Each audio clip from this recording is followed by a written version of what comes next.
Hello friends. आज हम लोग मराठी अक्षर भारती इयत्ता 9वी का लेसन नंबर 14 ते जीवनदायी झाड़ इसका एक्सप्लेनेशन स्टडी करेंगे। इसके ऑथर है भरत सासने। ते जीवनदायी झाड़ यानी वो जीवन देने वाला झाड़। तो इस लेसन में क्या है, फलदायी व जीवनदायी लिंबाचे झाड़, फल देने वाला और जीवन देने वाला लिंबू का झाड़ आणि मानवी जीवन और इंसान की जिंदगी यांची सुंदर सांगड घालण्याचा यशस्वी प्रयत्न प्रस्तुत पाठात लेखकांनी केला है। तो इन दोनों के बीच में एक ब्यूटीफुल रिलेशन बताने का यशस्वी सक्सेसफुल प्रयत्न कोशिश इस लेसन में लेखक ने किया है। यानी लेखक के आंगन में एक नींबू का झाड़ था, तो ये पूरा लेसन उस नींबू के झाड़ को लेखक ने डिस्क्राइब किया है, बहुत डिटेल ऑब्जर्वेशन करके उसका। तो मी राहत होतो त्या घराच्या मागं एक लिंबाचं झाड होतं। मैं रहता था उस घर के पीछे एक नींबू का झाड़ था। लिंब म्हणजे कडुलिंब नव्हे, लिंब यानी कडुलिंब मराठी में होता है नीम का झाड़ जो कड़वा होता है, तो कडुलिंब का नहीं बल्कि लिंब का, नींबू का, लेमन का झाड़। आपण खातो त्या लिंबाचा झाड़, हम जो खाते हैं नींबू उस नींबू का झाड़। खिडकी लगत होतं ते काटेरी आणि लिंबाच्या फळांनी गच्च लगडलेलं असं। खिड़की से लगकर ही वो काटेरी यानी कांटों से भरा हुआ थॉर्नी आणि लिंबाच्या फळांनी गच्च लगडलेला और नींबू के फलों से गच्च लगडलेला यानी बहुत ज्यादा लदा हुआ, फुल ऑफ फ्रूट्स, ऐसा झाड़ था। लसलशीत हिरवगार आणि चैतन्यमय। लसलशीत यानी सॉफ्ट, हिरवगार हरा भरा, चैतन्यमय लाइवली। यानी एक नींबू के झाड़ को डिस्क्राइब करने के लिए कितने एडजेक्टिव्स यूज कर रहे हैं इस पूरे लेसन में आप लिखते जाओ, देखो कितने एडजेक्टिव्स होंगे। प्रदेश सगळा उन्हाचा होता, वो एरिया तो सारा धूप का था। त्या भागात एकूणच उन्हाळा जास्त, उस इलाके में वैसे ही गर्मी ज्यादा थी। आसमंत तापून जाई, आसमंत यानी एनवायरनमेंट एकदम तप जाता था। आसपासची जमीन तापून करपून तपकिरी पडलेली दिसे। आसपास की जमीन जो थी वो तापून तपकर और करपून एकदम जलकर तपकिरी पडलेली दिसे, ब्राउन पड़ गई थी, ऐसा दिखता था। जी काही झाडं आसपास होती ती मलूल आणि काळपट हिरवी दिसत। जो कोई भी झाड़ आसपास थे वो एकदम मलूल, एकदम पेल, डल आणि काळकट हिरवी, एकदम डार्क और ब्लैक जैसा हरा, इस तरीके के हो गए थे। आणि पाणथळ तर परिसरात कुठंच नव्हती। और पाणथळ यानी पानी की जगह या कोई गीली जगह तो उस पूरे एरिया में कहीं पर भी नहीं थी, इतनी ज्यादा गर्मी थी। सगळीकडे शुष्क कोरडी जमीन, सारे ही तरफ शुष्क एकदम सूखी हुई, कोरडी एकदम ड्राई जमीन। घर सुद्धा तापून निघे, घर भी तप जाते थे गर्मी से।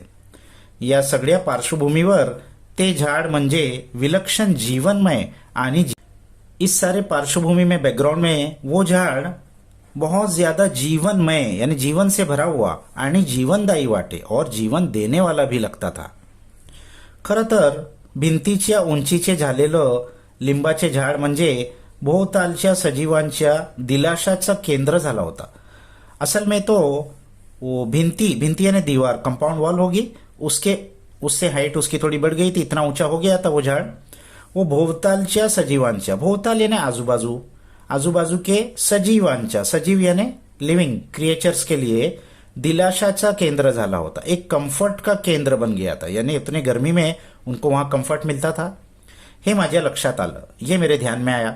त्या झाडाखाली काळी भोर सावली असे, उस झाड़ के नीचे काळी भोर यानी एकदम डार्क ब्लैक छाया पड़ती थी, यानी बहुत घना झाड़ था। मोरीचं पानी सगळं त्या झाडाला जाई। मोरी यानी बाथरूम, उस घर का जो बाथरूम था उसका पानी का पाइप वहां होगा, तो वो सारा पानी उस झाड़ को जाता था। ये रीजन था उस झाड़ के हरे भरे होने का। त्यामुळं जमिनीत नेमकी तिथंच ओल असे, तो इसीलिए जमीन में नेमकी यानी एग्जैक्टली उसी जगह पर गीलापन रहता था हमेशा। त्या ओलसर जमिनीत मला काही शंख दिसू लागले। तो उस गीली जमीन में, उस झाड़ के आसपास जो थी उसमें मुझे कुछ शंख, कुछ शेल दिखने लगे। आज इथं दिसलेला शंख उद्या तिथं दिसे, आज यहां दिखने वाला शेल दूसरे दिन दूसरी जगह दिखता था। रात्रीतून तो बराच सरकलेला असे, और रात गुजरने के बाद तो अपनी जगह से बहुत सरका हुआ होता था, हट गया था. लहान मोठे अनेक शंख मग दिसून येऊ लागले. छोटे और बडे बहुत सारे शेल्स फिर दिखाई देने लगे. मग लक्षात आलं की या झाडाखाली गोगलगाईची वस्ती आहे. फिर ध्यान में आया कि इस झाड़ के नीचे तो गोगलगाई की, स्नेल की वस्ती है. इस लेसन में इस झाड़ के लिए बहुत सारे एडजेक्टिव्स आएंगे और बहुत सारे एनिमल्स के नाम आएंगे जो जो उस झाड़ में रहते थे. तो आप काउंट करते जाओ. पहला गोगलगाई एनिमल आया. इतक्या मोठ्या आकाराच्या गोगलगाईची वस्ती मी प्रथमच पाहत होतो. इतने बड़े साइज के गोगलगाई की बस्ती मैं पहली बार ही देख रहा था.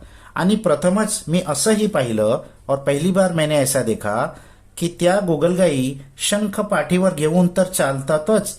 वो गोगलबाई अपने शंख, अपने शेल को पीठ पर लेके तो चलते ही है, परंतु त्या झाडावर ही चढतात. और मैंने यहाँ पहली बार देखा कि वो झाड पर भी चढ रहे थे. फांदीवर चिकट रंगानं बरबटलेल्या गोगलगाई पाहणं. तो फांदी यानी टहनियों पर चिकट रंगानं बरबटलेली यानी अलग अलग कलर से स्मियर्ड की हुई गोगलगाई को देखना, त्यांचा प्रवास निरखणं, उनका सफर को केअरफुली ऑब्झर्व करना, हा माझा आणि लहान मुलांचा कौतुकाचा कार्यक्रम होऊन बसला होता. ये मेरा भी और दूसरे छोटे बच्चों का भी कौतुकाचा एक बहुत उनको देखकर अप्रिशिएट करने का एक प्रोग्राम था. हम वहां देखते रहते थे उनको. लवकरच एक पारव्याची जोडी त्या गर्द हिरव्या आश्चर्यात दिलासा शोधू लागली. तो जल्द ही एक पारवा यानी पिजन, कबूतर की जोड़ी उस डार्क हरे आश्चर्य में दिलासा शोधने लगी. यानी कंफर्ट ढूंढने के लिए आई थे, अपना घर ढूंढने के लिए आई ये कबूतर की जोड़ी. त्या जोडीनं काळ्या काळ्याचं एक घरटं त्या लिंबाच्या काटेरी झाडात बांधायला सुरुवात केली. तो उस जोड़ी ने काळ्या काळ्याचं यानी कांडियों का थिन छोटे छोटे वो झाड़ की कांडी लेके आती थी और उससे अपना घरटं यानी नेस्ट बनाने की उस काटेरी झाड़ में, उस थॉर्नी झाड़ में शुरुआत की. खिडकीतून किंवा दारातून हळूच पाहिलं की गुंजांच्या डोळ्यांची लुकलुकत्या नजरेची पारवी दृष्टीस पड़े. खिड़की से या दरवाजे से आहिस्ता से देखने पर गुंजानच्या डोळ्यांची, उसकी आंखें कैसी थी. गुंजान होता है झाड़ की छोटी छोटी लाल सीड्स, तो उसकी आंखें भी लाल सीड के जैसी दिख रही थी. और लुकलुकत्या नजरेची, लुकलुकत्या ट्विंकलिंग, नजर की पारवी यानी वो जो मादा थी वो नजर में पड़ती थी. भोवतालच्या रखरखीतून त्या जोडीनं एक थंड असा आश्रय शोधून काढला होता. तो भोवताल आजूबाजू के जो रखरखीतून जो माहौल था गरम, उसके अंदर इस जोड़ी ने ये ठंडा आश्रय अपने लिए रहने की जगह ढूंढ निकाली थी इस झाड़ में. माझा मुलगा तिथे वारंवार जाऊन पाही म्हणून मग ते जोडपं हळूहळू दिसेना असं झालं. मेरा बच्चा वारंवार यानी बार बार जाकर उनको देखता था, तो इसलिए वो जोड़पा यानी वो जोड़ी आहिस्ता आहिस्ता दिसेना असं झालं यानी गायब हो गई, चले गई वहां से. चिमणी आणि इतर पक्षी यांनी ते झाड नेहमी गजबजलेलं असे. चिमणी यानी स्पैरो और भी बहुत सारे पक्षियों से वो झाड़ हमेशा गजबजलेला यानी उनसे भरा हुआ होता था. जनु गाता बहरता संगीतमय झाड़, जैसे कि एक गाता हुआ और बहरता हुआ संगीतमय झाड़, एक म्यूजिकल ट्री. देखो कितने एडजेक्टिव आ रहे झाड़ के लिए और कितने जानवरों के नाम आ रहे. चिमणी आया, अब आया तुरेदार बुलबुल आणि पोपट नेहमी तिथं दिसत. तुरेदार बुलबुल यानी उसके सर पे एक तुरा होता है जैसा मुर्गे के सर पे होता है. बुलबुल नाइटिंगेल और पोपट वहां हमेशा दिखते थे. त्या सगळ्यांचं ते झाड म्हणजे केंद्र, एक आकर्षण, एक आश्वासनाचं, विश्वासाचं ठिकाण झालं होतं. इन सब के लिए वो झाड़ एक केंद्र, एक सेंटर, एक आकर्षण, एक अट्रैक्शन, एक आश्वासन का, एश्योरेंस का, विश्वास का, एक रिलायंस का, कॉन्फिडेंस का जगह बन गई थी. कलकलाट आणि गजबजाट ये उनकी आवाज के लिए आया. पंछियों की आवाज होते रहती थी उस झाड़ में. त्या झाडानं जणू अनेक पक्ष्यांना जगण्यासाठी नवं आश्वासक निमंत्रण दिलं होतं. उस झाड़ ने जैसे अनेक बर्ड्स को जीने के लिए एक नया आश्वासक, रीएश्योरिंग निमंत्रण, इन्विटेशन दिया था. यानी आजूबाजू में कहीं भी नहीं था, ऐसा वो झाड़ था.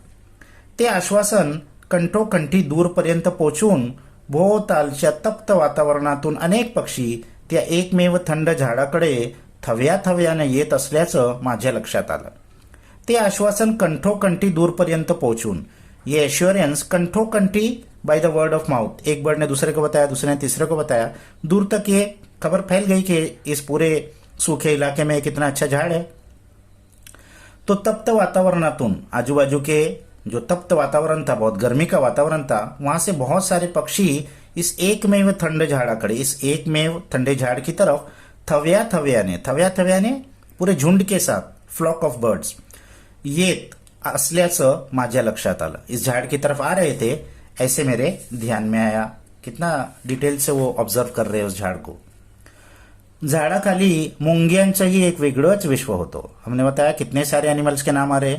अब और एक एनिमल, झाड़ के नीचे मुंगियों की भी एक अलग दुनिया थी। अनेक रंगी कीड़े सुद्धा त्या दलदलीत होते। बहुत सारे कलर्स के कीड़े, इंसेक्ट्स भी उस दलदल में थे, उस गीली जमीन में थे।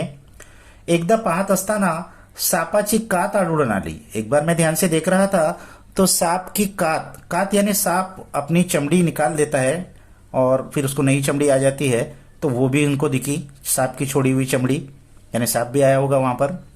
झाडांवर खारीची वस्ती तर होतीच। उस झाड पर खारी यानी स्क्विरल की वस्ती तो थी ही, पण थंड सावलीत कुत्रीही तिथं विसाव्याला येत। लेकिन वो ठंडी सावली में डॉग्स भी वहां पर आराम करने के लिए आते थे, विसाव्याला रेस्ट करने के लिए आते थे। फुलांपासून ते फळांपर्यंतचा सगळा जीवन प्रवास त्या झाडाचा मला पाहायला मिळाला नाही। फूल से लेकर फल बनने तक उस झाड़ का पूरा जीवन का सफर तो मुझे देखने नहीं मिला, परंतु शेवटच्या बहरात फूलं लागलेली पाहिली। लेकिन आखिरी की जो बहार थी उसमें फूल लगे हुए देखे थे। ही फुलं चिमुकली, मंद गोड वासाची आणि अद्भुत फळदार आश्वासन घेऊन आलेली असत। तो ये जो फूल थे ये चिमुकली, बहुत छोटे थे, और मंद गोड वासाची हल्की स्वीट उसमें स्मेल थी, आणि अद्भुत फलदार आश्वासन और बहुत अनोखा फल आने वाला है, ये एश्योरेंस लेकर ये फूल खिलते थे। फुलांमुळे लवकरच त्या झाडाभोवती पंखधारी चिमुकल्या पर्या उडू लागल्या।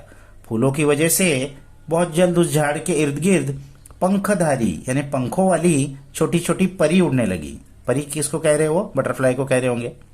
फुलपाखरं आणि रंगीत उड़ते कीटक, तो फुलपाखरं बटरफ्लाई और रंगीत उड़ते कीटक, और भी बहुत सारे कलरफुल उड़ने वाले इंसेक्ट्स।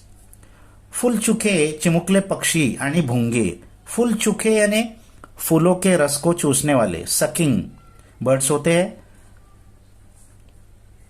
चिमुकले पक्षी ये छोटे बर्ड्स होते हैं, आणि भुंगे, और भुंगे यानी भवरा। बहुत सारे जानवरों के नाम आ रहे हैं। बी, एका छोट्या फांदीवर मधमाश्याचं पोळही रचलं जाऊ लागलं। एक छोटी उसकी टहनी पर मधमाशी यानी हनीबी का पोळा यानी हनीबी अपना हनीकॉम्ब बना रही थी वहां पर। तेव्हा मात्र खिड़की लावून घ्यावी असं वाटू लागलं। तो उस वक्त तो खिड़की बंद कर लेना चाहिए ऐसा मुझे लगने लगा कि कहीं ये काट न ले। पण त्या माश्यांनी कधी कुणाला दंश केला नाही, लेकिन उन मधुमक्खियों ने कभी भी किसी को दंश बाइट नहीं किया। सजीवांसाठी जीवनदायी केंद्र अशी त्या लिंबाच्या झाडाची व्याख्या झाल्याचं माझ्या लक्षात आलं। सजीवांसाठी यानी लिविंग चीजों के लिए जीवनदायी केंद्र, जीवन देने वाला एक सेंटर, ऐसे उस झाड़ की व्याख्या डेफिनेशन बन गई थी, ऐसे मेरे ध्यान में आया। पण इतकंच नव्हे तर माणसंही त्या झाडाकडं आकर्षित होत होती। अब जानवर तो थे ही, लेकिन इंसान भी उस झाड़ की तरफ अट्रॅक्ट होते थे। ज्या कुण्या दक्षिणात्य स्त्रीनं हे लिंबाचे झाड राहत्या घराच्या माग केवळ भाडेकरू असताना लावलं होतं, इनको पता चला कि एक दक्षिणात्य स्त्री, दक्षिणात्य यानी साउथ इंडियन औरत, उस झाड़ को उसने लगाई थी जब वो वहां पर एज अ भाडेकरू यानी भाड़े पर रहती थी। खुद का भी झाड़ नहीं था, खुद का भी घर नहीं था, तो उसने उस रहते हुए उस झाड़ को लगाया था। तिनं त्या झाडाला कोंपण घातलं नव्हतं, उसने उस झाड़ को कोंपण फेंस नहीं लगाया था। मुक्त मोकड़ा झाड़, उसको फ्री छोड़ा था, कोई जो चाहे वो उसमें से फल ले सकता है। तिनं जणू कडूपणाच्या आणि कंजूसीच्या मर्यादा घातलेल्या नव्हता।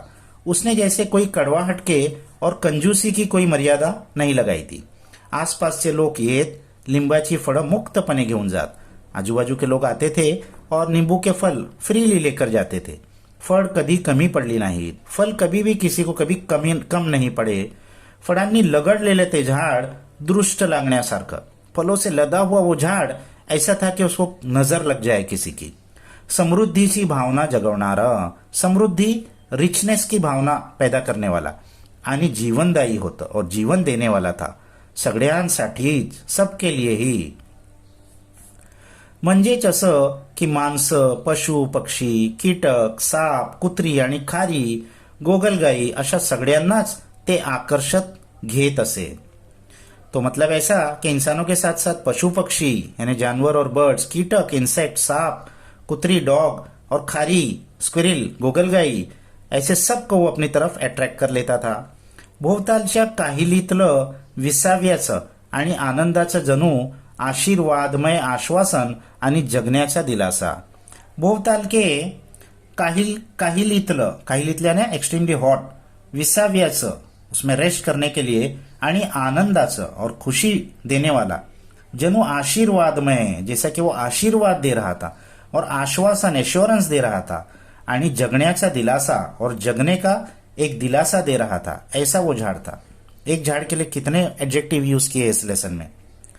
इतके महत्व त्या झाडाला आलेलं पाहून मी चकित होऊन गेलो होतो. इतना इंपॉर्टेंस उसे एक झाड़ को आ गया है ये देखकर मैं तो चकित सरप्राइज हो गया था. ज्या घराची हकीकत मी सांगतो आहे ती एक जोड इमारत होती. जिस घर के बारे में मैं बता रहा हूं वो एक जोड़ इमारत थी. जोड़ इमारत यानी दो घर थे बाजू बाजू में, ट्विन ब्लॉक, जिसको इंग्लिश में ट्विन ब्लॉक कहते हैं. शेजारी जे राहत होते, अब दो घर थे तो दो लोग रहते थे. शेजारी यानी पड़ोस में जो रहते थे त्यांच्या परसदारी चक्क पाण्याचा हापसा होता. उनके परसदार में, उनके कोर्टयार्ड में पाण्याचा हापसा यानी हैंडपंप था. म्हणजे भरपूर पाणी होतं, यानी उनके पास भरपूर पाणी था. मात्र अंगणात आणि परसदारात गवताची काडीही नव्हती. लेकिन उनके आंगन में या उनके कोर्टयार्ड में एक गवत की काड़ी ही यानी घास का एक तिनका भी नहीं था, यानी उन्होंने कुछ नहीं उगाया. माणसं उदास, दुर्मुख लेली, त्रस्त वाटत. वो जो लोग थे वो बहुत उदास, सैड, दुर्मुख लेली, बहुत उनका चेहरा उतरा हुआ, त्रस्त, किसी तकलीफ में है ऐसे लगते थे. त्या घरातली स्त्री नेहमी दागिने घालून बसे. उस घर की जो औरत थी वो हमेशा दागिने पहनकर, ज्वेलरी पहनकर बैठे रहती थी. परंतु पाणी आणि जमीन मुबलक असतानाही त्यांनी हिरवा आनंद पसरवण्याचा प्रयत्न कधी केला नहीं. लेकिन उनके पास पानी और जमीन मुबलक प्लेंटी होने के बावजूद भी उन्होंने कभी इस हिरवा आनंद, हरी खुशी यानी कुछ पेड़ पौधे लगाते ऐसा कुछ फैलाने का उन्होंने कभी कोशिश नहीं किया. जो पड़ोस के घर वाले थे उन्होंने. मला वाटतं झाडं लावणं, ते जगवणं, मुझे ऐसा लगता है कि झाड़ लगाना, उसको मेंटेन करना, त्याद्वारे दूरवर आनंदाचे आणि आश्वासनाचे संगीतमय संदेश पसरवणं, उसके द्वारे दूर तक खुशी का और आश्वासन का संगीतमय संदेश, एक म्यूजिकल मैसेज फैलाना आणि सर्व सजीवांचे आशीर्वाद घेणे और सारे लिविंग चीजों का आशीर्वाद लेना. जो जो झाड़ से फायदा उठाएगा वो दुआ देगा. ही एक प्रवृत्तीच असावी लागते. ये एक इंसान का नेचर टेंडेंसी होना चाहिए, उसके अंदर वो चीज होना चाहिए.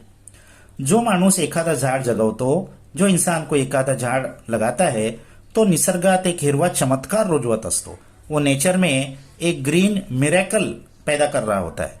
हे लिंबाचं झाडच बघा ना. इस नींबू के झाड़ को ही देखो. ज्या पुण्याबाईने हे झाड लावलं होतं, जिस किसी औरत ने वो झाड़ को लगाया था, ती बाई इथून निघून गेली होती. वो तो यहां से घर छोड़कर चले गई थी, वो भाड़े पे रहती थी. परंतु जाताना एक अद्भुत नाट्य ती आपल्या मागे ठेवून गेली. लेकिन जाते जाते एक बहुत अद्भुत ड्रामा वो अपने पीछे छोड़ गई. क्या क्या होता था उस झाड़ में? दरवर्षी, दर ऋतूत त्या झाडाच्या अनुषंगानं एक उत्सव साजरा होत असणारं.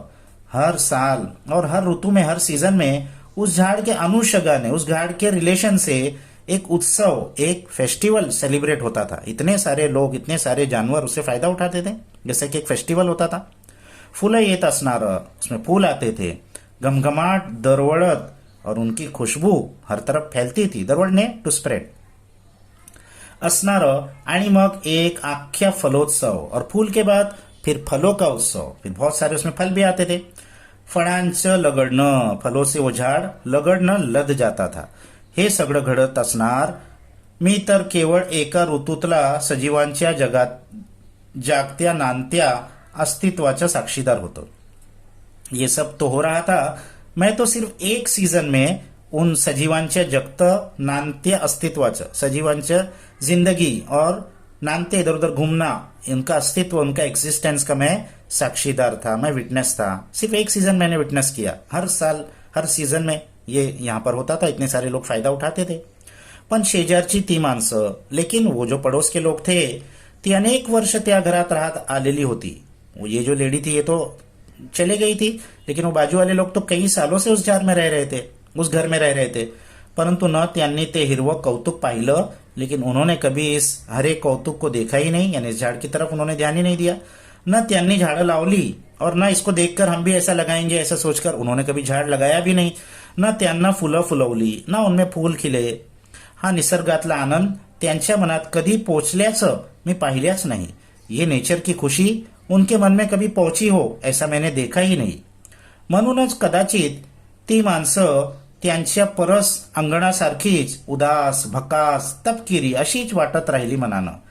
इसीलिए शायद वो लोग भी उनके परसदार और आंगन यानी कोर्टयार्ड और बैकयार्ड के जैसे ही उदास, एकदम सैड, भकास, एकदम फीके, तपकिरी, एकदम ब्राउन अशीच वाटत राहिली मनानं। उनका मन भी वैसा ही हो गया था। ते झाडे लावणारी ती दक्षिणात्य बाई एकदा तिच्या मुलासह आमच्या घरी आली होती। वो झाड़ जिसने लगाया था वो साउथ इंडियन लेडी अपने बच्चे के साथ एक बार हमारे घर पे आई थी। तिने आल्याबरोबर प्रथम जाऊन ते झाड़ पाहिलं। उसने आते ही साथ सबसे पहले जाकर उस झाड़ को देखा। तिचा तो हळवेपणा मला सृजनाशी संबंधित वाटला। उसका वो जो हळवेपणा था, सेंसिटिविटी, वो मुझे सृजनाशी, सृजन क्रिएटिविटी से रिलेटेड लगा। यानी जो क्रिएटिव लोग होते हैं ये बहुत सेंसिटिव होना चाहिए, सेंसिटिव लोग ही क्रिएटिव होते हैं, ऐसा मेरे समझ में आया। मला वाटतं सृजनाशी, मुझे ऐसा लगता है कि सृजन क्रिएटिविटी से, नवनिर्माणाशी, कुछ नया निर्माण करने से, निर्मितीशी, कुछ प्रोडक्शन करने से मन जोडलेलं असेल तर ते ताजं राहतं। अगर मन जुड़ा हुआ हो तो वो फ्रेश रहता है। झाडांना फुलवणं, रुजवणं, झाड़ों को लगाना, उनको उनकी केयर करना, हिरवा संदेश दूरवर पहुंचावणं, हरा मेसेज दूर तक पहुंचाना, यातून मन सृजनात्मक आणि आनंदी, इससे मन क्रिएटिव और खुश होता है। निर्मितिक्षम होता असावा। निर्मितिक्षम यानी कुछ निर्माण करने की क्षमता उसमें पैदा हो जाती है ऐसे मन में, ऐसे लोगों में। एक मागं ठेवलेलं फळदार झाड किती जीवांना जगवत, एक पीछे छोड़ा हुआ ये फलों का झाड़ कितने जीवन को जगा रहा था, कितने जानवर उससे फायदा उठा रहे थे। आनंद देत कितनी खुशी दे रहा था, जीवन देत कितना जीवन दे रहा था, आश्वासन आणि आशीर्वाद देत, आश्वासन, एश्योरेंस और आशीर्वाद दे रहा था। हे पाहिलं की मन थक्क होतं। ये देखने पर मन थक्क हो गया, शॉक हो गया, एस्टॉनिश हो गया। हे मर्म ज्यांनी जाणलं ते मला वाटतं, ये मर्म यानी ये कोर, ये मैसेज, ये राज जिसने समझ लिया ते मला वाटतं, वो मुझे लगता है आनंदी राहतात, वो खुश रहते हैं। जे नुसते भौतिक गोष्टीच्या ध्यास घेतात, जो सिर्फ भौतिक गोष्टी, मटेरियल थिंग्स का ही ध्यास रखते हैं, यानी दुनिया ही उनका मकसद है, दुनिया की चीजें ही उनको चाहिए, दागिने लेवून बसतात, बस ज्वेलरी पहनकर दिखावा करके बैठे रहते हैं, त्यांच्या भोवताली कधी हिरवं झाड उगवत नाही, उनके इर्द गिर्द कभी भी कोई हरा भरा झाड उगता नहीं, आणि त्यांच्या मनात कभी पक्षी चिवचिवत नहीं, और उनके मन में कभी भी पक्षी अपनी आवाज नहीं करते, चहचहाते नहीं। आनंदापासून ते बिचारे वंचित राहत असावेत। खुशी से ये बेचारे वंचित रहते होंगे, वंचित टू बी डिप्राइव्ड, नहीं मिलती उनको खुशी, कभी हमेशा सॅड ही रहते। त्या जीवनदायी झाडानं आपल्या हिरव्या भाषेत मला असं बरंच काही काही सांगितलं। उस जीवन देने वाले झाड़ ने अपनी हरी भाषा में मुझे ऐसा बहुत कुछ कहा। यानी लेखक ने उसको ऑब्जर्व किया झाड़ को बहुत डिटेल में, तो जैसे कि उन्होंने झाड़ से बातें की और इतनी सारी डिटेल उस झाड़ के बारे में मालूम की।